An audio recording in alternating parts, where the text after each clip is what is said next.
Putri Julian, sumpah, yang mengubahnya jadi siamang putih. Di balik jendela kayu ukir, Putri Julian menatap laut dengan mata yang sendu. Ia anak bangsawan, cucu Raja Pagaruyung, tapi hatinya sepi. Tak satu pun pria berani melamar karena garis darahnya terlalu tinggi. Dalam tidur yang sunyi, seorang pria muncul dari cahaya bulan. Namanya Sutan Rumandung, bangsawan dari seberang laut.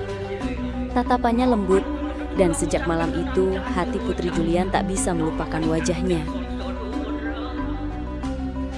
Pesta besar digelar di istana demi menemukan pendamping sang putri. Tarian rakyat dan lentera bersinar, tapi Julian tetap murung. Tak ada yang bisa menyamai pria dari dalam mimpinya. Dari kapal rusak yang terdampar, muncullah sosok yang tak asing. Dialah Sutan Rumandung, seperti yang ia lihat dalam mimpi. Putri Julian terdiam, hatinya bergetar seolah tak percaya.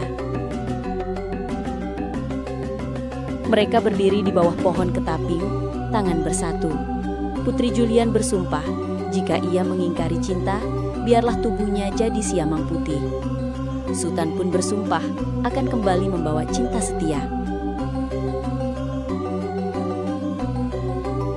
3 tahun berlalu, kabar tak kunjung datang.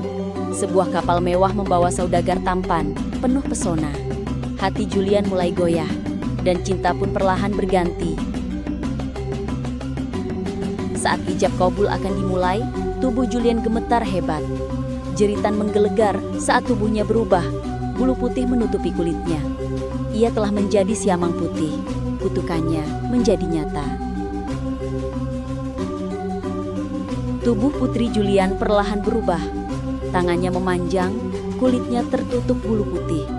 Mahkota emasnya jatuh ke lantai, gaun pengantin terkoyak tak bersisa.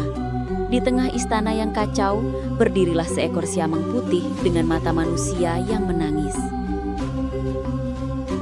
Setiap senja, terdengar tangis dari arah pohon tua. Seekor siamang putih duduk diam, menatap laut dengan mata penuh penantian. Ia menunggu hingga ajal menjemput cinta yang tak pernah kembali.